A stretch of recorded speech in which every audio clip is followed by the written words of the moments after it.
Halo Sinekrip, balik lagi bareng gua Rashid Hari. Jadi sudah nonton film apa minggu ini atau berencana nonton judul apa? Silakan diceritakan di bawah ya. Kalau gua nih baru nonton sesuatu yang sangat excited buat gua ya, karena ini adalah judul terbaru dari franchise science fiction yang gue suka banget. Dan gua happy karena beberapa tahun terakhir tuh franchise ini lagi bagus, bangkit lagi lah simpelnya. Setelah bertahun-tahun dia anjlok kualitasnya, tiap rilis judul baru kok kayaknya kurang oke. Nah tapi beberapa waktu terakhir ini lagi keren, yaitu ada franchise Predator dengan film terbarunya Predator Badlands yang masih didirect sama Dan Trachtenberg. Gitu gak sih cara pronounce namanya?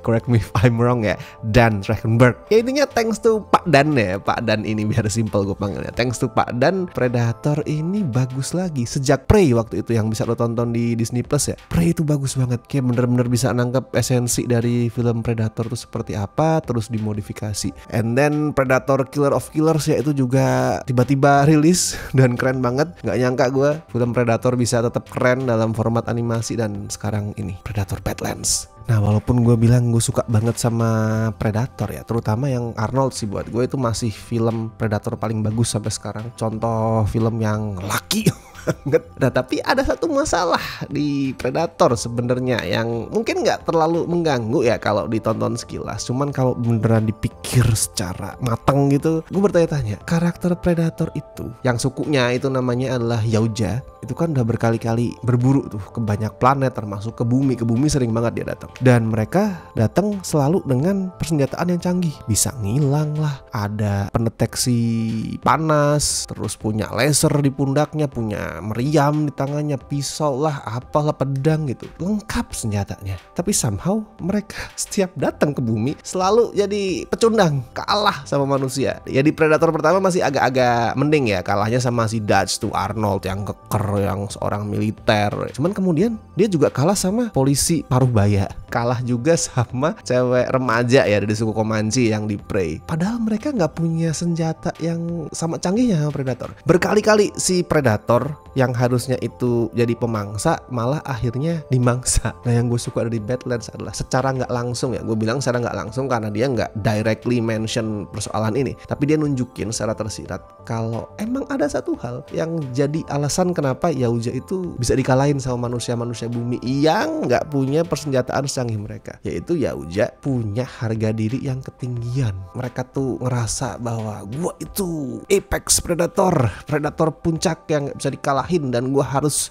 membuktikan itu dengan cara berburu makhluk-makhluk terkuat di seluruh semesta sendirian. Itu yang sering jadi bumerang buat mereka, dan Badlands ngebahas itu. Jadi setelah adegan openingnya yang bener-bener nunjukin kalau kaum Yautja itu barbar banget, nggak bersedia mengampuni kelemahan dalam bentuk apapun, termasuk kebaikan hati itu juga buat mereka dianggap kelemahan ya. Jadi kalau lu lemah, nggak peduli lu itu siapa, mau lu anak gua, mau lu bapak gua, kalau lu lemah, lu mending mati. Nah adegan pembukanya itu menegaskan sisi barbar dari Yautja itu. Nah setelah itu pokoknya kita ngikutin petualangan karakter utamanya yang namanya adalah Dek. Dia ini Yautja muda yang dipandang sebelah mata gara-gara badannya tuh kecil, dianggap lemah. Karena dia pengen ngebuktiin diri, si Dek ini berniat ngeburu sosok monster yang konon tuh nggak bisa dibunuh. Namanya adalah Kalis yang tinggal di planet Gena. Nah ini gue suka banget gimana planet Gena itu digambarkan. Dia tuh punya julukan ya, itu planet punya julukan namanya, dan emang bener itu planet maut banget. Dia nggak cuman diisi sama Kalis doang. Practically semua hal di planet Gena itu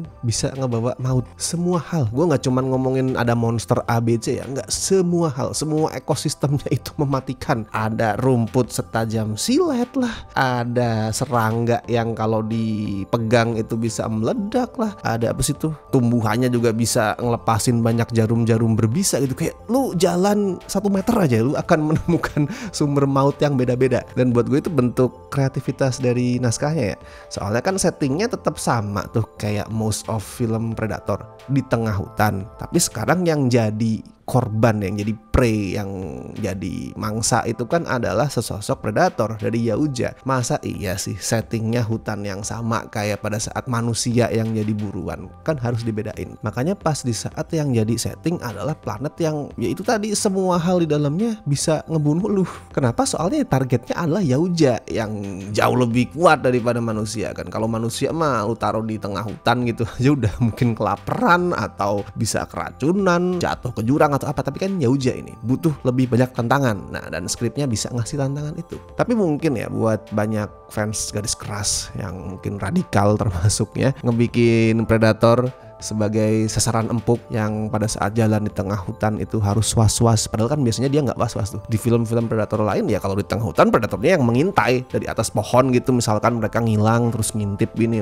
sambil nangkring. Di sini sebaliknya, dia yang di bawah harus was-was, waspada, takut siapa tahu ada ancaman apa gitu random yang menyerang dia. Nah, buat beberapa fans radikal mungkin itu bakal mengganggu. Cuman gue nggak masalah sama hal itu. Soalnya yang dilakuin sama para pembuat Badlands termasuk Pak Dan itu adalah dia ngambil konsep universe Predator, nggak diutak-atik, nggak diubah-ubah, tapi di-expand, dikembangin. Beda sama lu compare ke The Predator 2018 tuh yang dibikin sama Shane Black. Itu kan bukan ngembangin namanya, itu adalah lu bikin sesuatu hal yang baru, yang ngaco, yang anjing ini apa sih? Nah, kalau Badlands atau film-film Predator lain yang dibikin sama Pak Dan ya, dia nggak ngelakuin perubahan atau hal baru yang ngaco. Dia ngambil hal yang udah ada, terus dia expand. Ya soal Predator jadi mangsa kan sebenarnya udah gue bahas dari di awal. Di setiap filmnya Predator itu Yautja emang datang sebagai pemburu, tapi in the end mereka ya jadi mangsa lawannya, bisa dikalahin sama manusia-manusia. Jadi aneh kalau ada yang komplain misalkan, wah di sini Predatornya jadi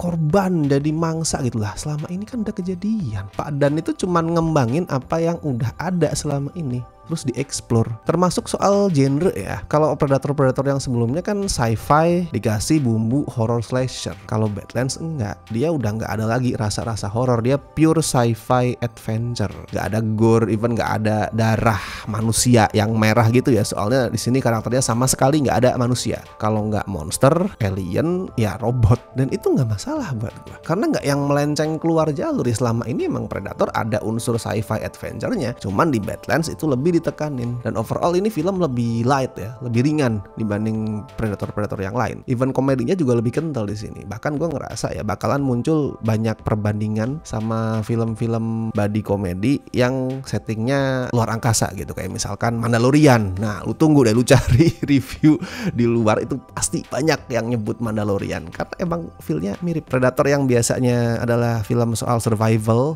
doang, horror, di sini dibawa ke sci-fi adventure plus body komedi. Unsur body komedinya itu muncul kerasa pada saat kita kenalan sama karakter yang namanya Tia yang diperanin Elle Fanning ya.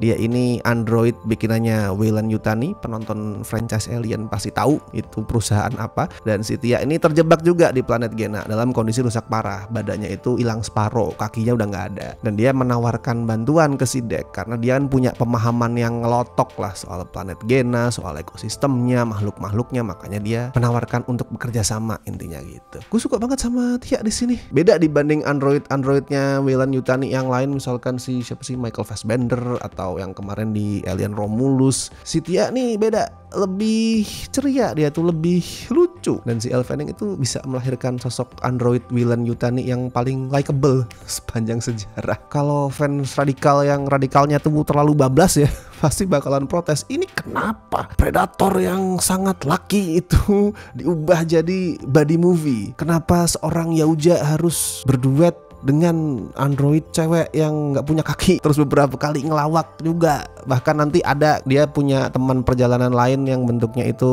makhluk alien kecil yang cute gitu. Nah, makin kayak Mandalorian tuh, ini kayak Grogu itu. Tapi kalau lu nggak mempermasalahkan semua itu, nggak mempermasalahkan fakta kalau Yautja itu butuh orang lain untuk bisa sukses dalam misinya, lu akan terhibur sama Badlands. Soalnya elemen body movie-nya, terus beberapa selipan jokes yang buat gue itu juga nggak berlebihan, itu jadi unsur hiburan paling gede di film ini. Gue nggak bilang Badlands adalah film terbaik Predator, no, masih jauh daripada itu. Bahkan kalau di compare sama 3 Predatornya Pak Dan ya, Badlands ini buat gue yang paling bawah, tapi fun banget. Dan kayak yang gue sebut di awal tadi ya, ini film menyinggung soal apa sih yang bikin Yautja itu walaupun mereka punya peralatan canggih, tapi selalu bisa kalah sama manusia. Yaitu satu hal, mereka selalu gengsi, punya harga diri yang tinggi, pride-nya itu ngalahin Vegeta di Dragon Ball. Misinya pokoknya harus dijalankan seorang diri, kalau tidak saya gagal sebagai Yautja. Nah di sini si Deck mendapatkan pelajaran yang berbeda. Kalau dia itu ya harus menerima bantuan orang lain, bekerja sama itu bukan berarti lemah. Terus yang namanya alpha pemimpin itu bukan harus yang paling kuat atau yang paling banyak ngebunuh, tapi yang bisa ngelindungin teman-temannya, ngelindungin kaumnya. Itu pesan utama Badlands yang buat gue make sense banget. Ya wajar selama ini para predator itu kalah karena mereka ngotot sendirian. Coba kalau mereka kerja sama, coba kalau mereka minta bantuan tanpa harus gengsi, walaupun mungkin nggak terkesan laki gitu ya. Coba mereka nggak gengsi,